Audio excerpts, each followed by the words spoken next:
Students, आज हम flamingo book का लॉस्ट स्प्रिंग चैप्टर की समरी पढ़ रहे हैं।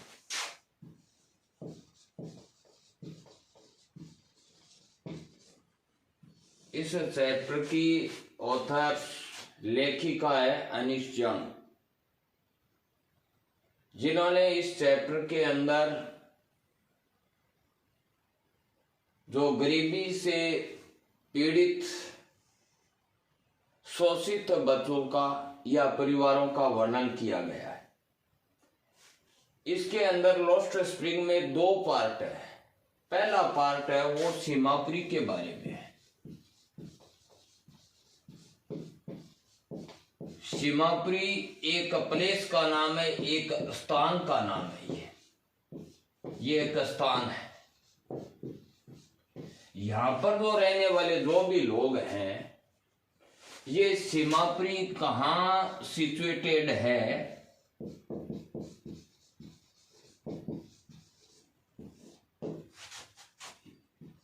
ये नियर जिनकी बॉर्डर लगती है प्रिमफ्री,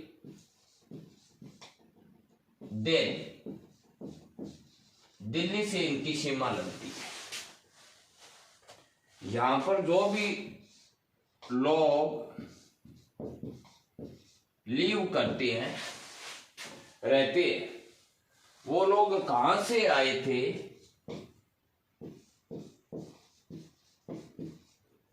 ढाका इन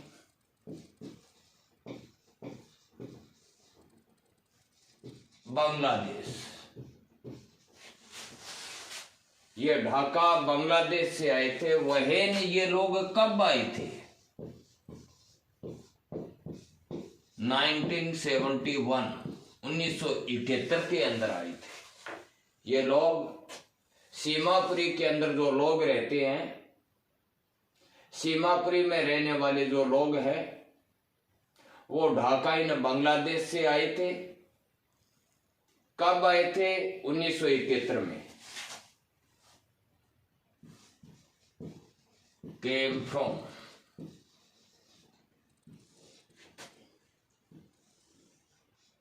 ढाका इन बांग्लादेश। ये क्यों आए थे? बिकॉज क्योंकि ढाका इन बांग्लादेश के अंदर मैनी स्टॉर्म, बहुत से तूफान आए, और तूफान आने से इनके जो हाउसेज एंड फील्ड और इनके खेत स्वेप्ट अवे हो गए, स्वेप्ट अवे, बह गए, क्योंकि वहां पर बाढ़ आ गई थी, फ्लड आ गई थी। बाढ़ आने की वजह से इनके घर, इनके खेत सब बह गए, और ये लोग सर्चिंग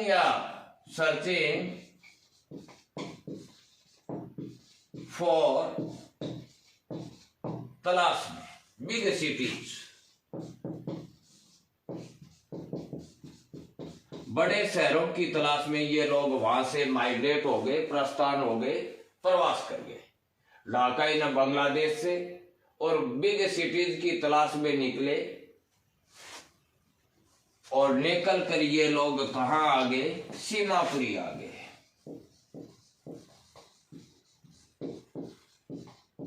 इन लोगों ने जो चूज किया वर्क,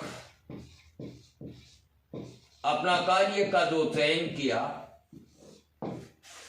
इन लोगों का कार्य था रैग पिकर।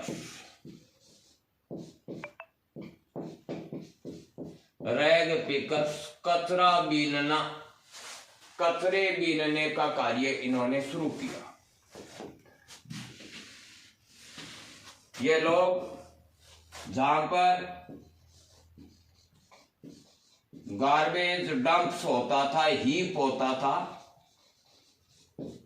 कचरे का ढेर होता, इस ढेर के अंदर ये सर्च करते रहते, और सर्च के अंदर ये वैल्यूएबल थिंग्स,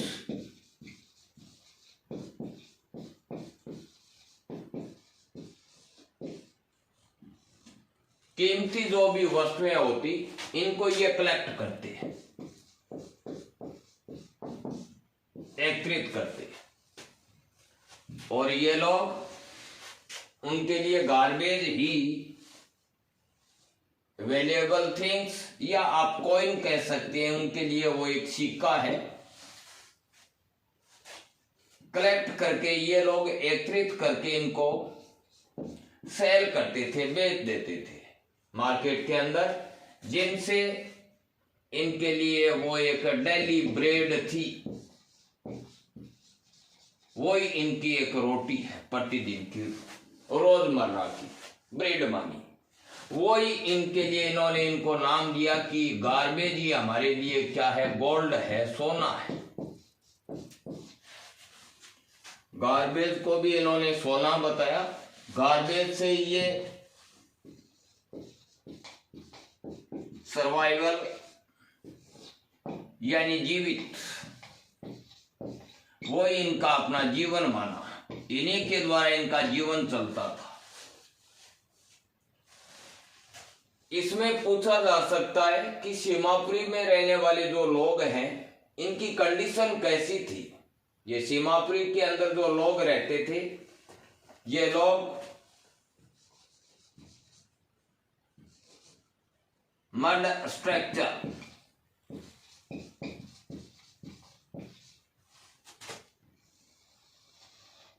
मड स्ट्रक्चर के अंदर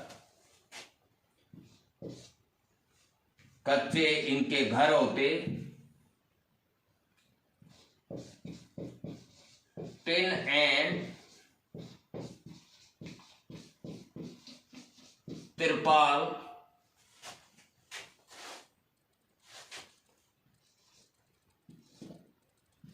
की रूफ होती थी, छत घरों पर। ये अपने टेंट को, तंबू को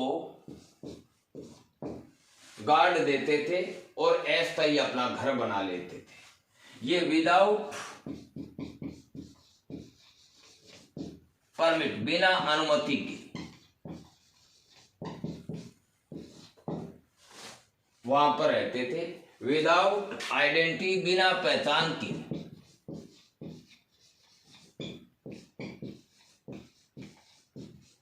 आइडेंटिटी बिना पहचान के ये लोग सीमापुरी में रहने लग गए। लेकिन इन लोगों के पास में राशन कार्ड था,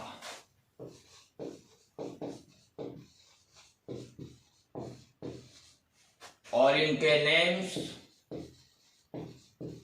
वोटर लिस्ट में थे, मतदाता सूची में, जिनसे ये गोट प्राप्त करते थे, ग्रेन्स, अनाज।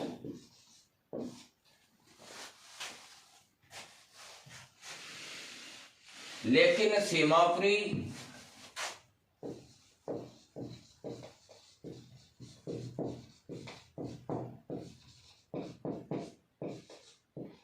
वाइल्डरनेस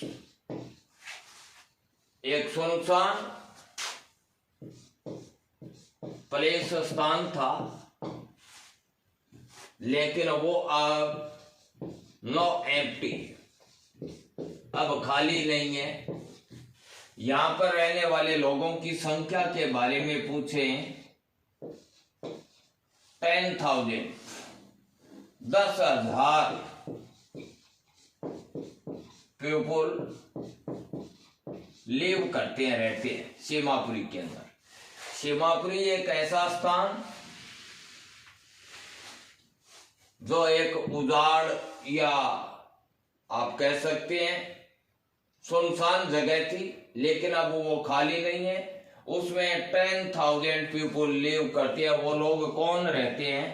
रैग पिकर्स रहते हैं, कचरा बीनने वाले लोग सीमापुरी के अंदर रहते हैं। सीमापुरी के अंदर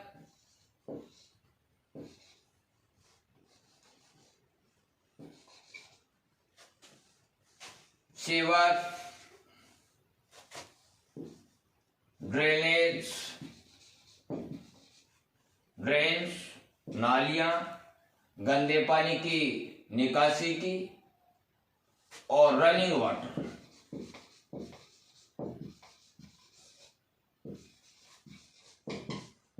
इनसे ये लोग अवॉइड थे, वंचित थे। यहां पर न कोई गंदे पानी के निकास के लिए और कोई पीने योग्य पानी की कोई भी सुविधा नहीं थी। इसीलिए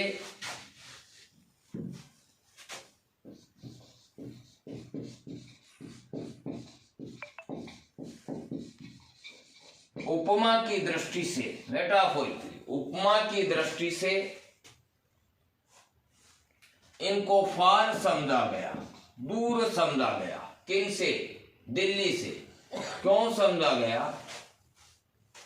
क्योंकि जो सुविधाएं, फैसिलिटी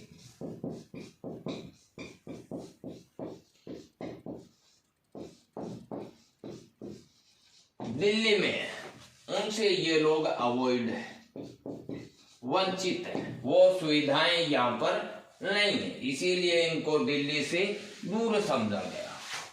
लेकिन जब भी सीमापुरी का वर्णन आता है तो यहाँ पर ए बॉय, एक लड़का है जो बिलोंग रैग पिकर्स, कचरा बीनने से उनका संबंध है, उन्हीं फैमिली में से आता है और उसका नाम है साहेब। ए आलम, फुल नेम है इनका साहेब आलम, लेकिन शॉर्टली इनको साहेब के नाम से कॉल्ड किया जाता है। इनका यदि इनको मीन्स पूछा जाए, यह प्रश्न में आ सकता है साहेब आलम का अर्थ क्या है, तो इनका अर्थ है लॉर्ड ऑफ यूनिवर्स, ब्रह्मांड का मालिक। ये साहेब उन्हीं परिवारों में से है जो रैग पिकर्स का कार्य करते हैं, और साहेब आलम का यदि मीन से निकालें तो लॉर्ड ऑफ द यूनिवर्स, ब्रह्मांड का मालिक। इनका एनकाउंटर होता था। एनकाउंटर मुठभेड़ भी होता है, लेकिन यहां पर आमना सामना मिलना, ये प्रत्येक सुबह अनिश जंग से, ऑथर यानी नेरेटर, वर्णन करता अनिश जंग से ये एवरी मॉर्निंग प्रत्येक सुबह मिलता था। तो लेखिका इनसे आशा करती, पूछती थी कि आप ज्वाइन क्यों नहीं होते हो, कहाँ स्कूल, आप विद्यालय क्यों नहीं जाती हो। तो इस साहिब का रिप्लाई होता था, जवाब होता था कि आवर नेबर, हमारे पड़ोस में नो स्कूल बिल्डिंग, कोई भी विद्यालय भवन नहीं है, इसलिए हमें विद्यालय नहीं जा सकते। लेकिन लेखिका ने इनके साथ हॉलो प्रॉमिस, एक खोखला वादा किया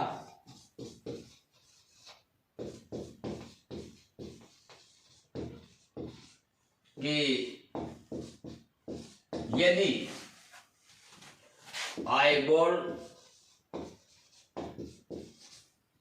ए स्कूल, यदि मैं विद्यालय बनाऊं तो आप क्या रेडी हैं, तैयार हैं स्कूल आने के लिए।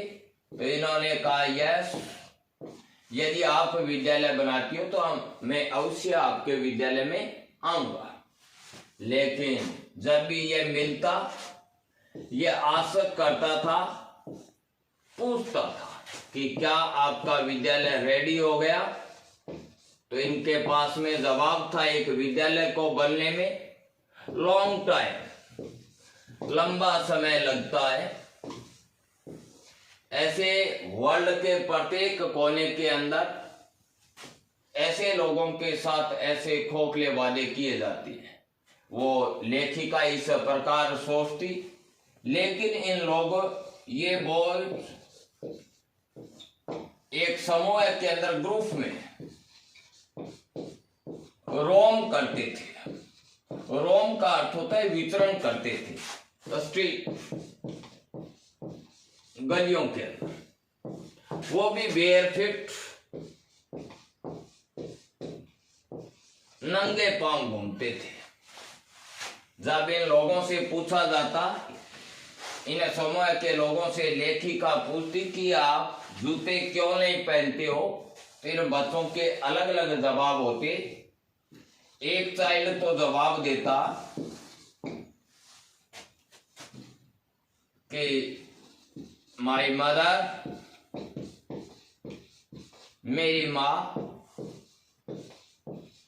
सेफ होती है, ताक से जूते उतार कर नहीं देती है, शूज। दूसरा कहता अनोदर कि यदि मुझे दें तो मैं उनको थ्रो कर दूंगा, फेंक दूंगा। अलग अलग इन बच्चों के जवाब होते थे। लेकिन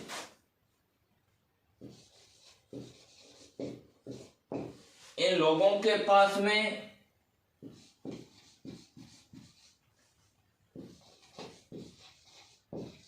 लैक मनी की वजह नहीं थी, पैसों की कमी की वजह से ये लोग बेयरफुट नहीं करते थे। नो लैक मनी, पैसों की कमी की वजह से नहीं थी, इनकी एक ट्रेडिशन थी। ट्रेडिशन एक परंपरा थी कि बेयरफुट रोम करना, नंगे पांव घूमना।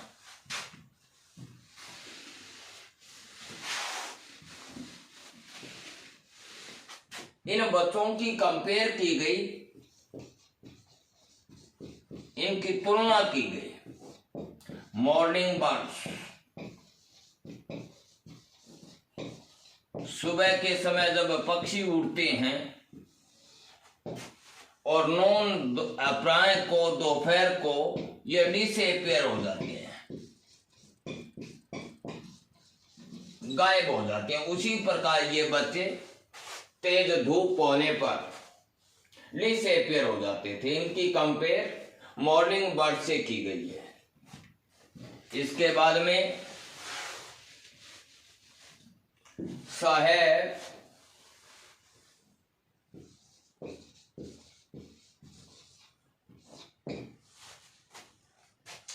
प्लास्टिक का बैग इनके शोल्डर पर होती, इनके कंधों पर होती। लेकिन साहेब अब एट लास्ट अंत में यह वर्क करता है एक टी शॉप पर, चाय की दुकान पर कार्य करता है। अब इनके हैंड्स, इनके हाथों में स्टील कैस्टर है। स्टील की, जिन्हें आप कैतली कह सकते हैं, प्लास्टिक का बैग के बजाय। लेकिन यहां पर प्रश्न उठता है कि साहेब को स्टील कैस्टर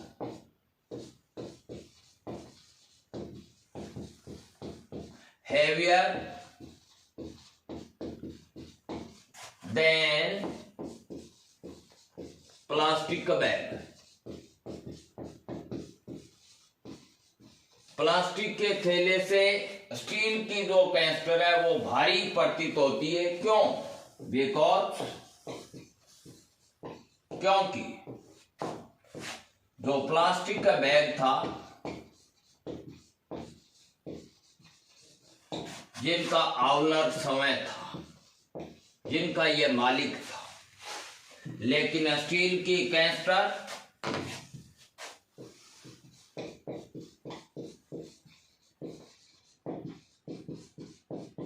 बिलोंग, जिनका संबंध है टी शॉप ऑनर।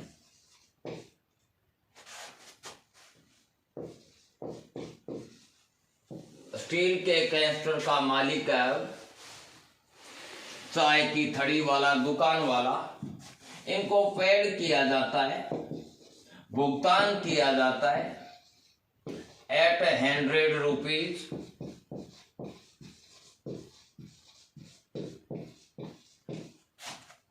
और प्लस मील, साथ में इनको भोजन दिया जाता है। लेकिन वहां पर यह अनएपी है, नाखुश है। क्यों है ये नाखुश? क्योंकि इन्होंने लॉस्ट कर दी अपनी फ्रीडम,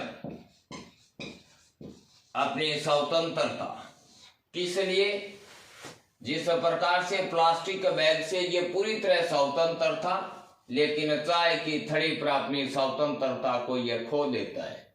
इस प्रकार इनमें, इस लॉस्ट स्प्रिंग में सीमापुरी की जो मैंने समरी बताई है, चाहे इसमें 20 या 25 वर्ड, आपको पूरा चैप्टर न पढ़ने के बजाय एक पार्ट की समरी मैंने बता दी। आगे इसी प्रकार यह क्रम जारी रहेगा। आज के लिए बस इतना ही। धन्यवाद।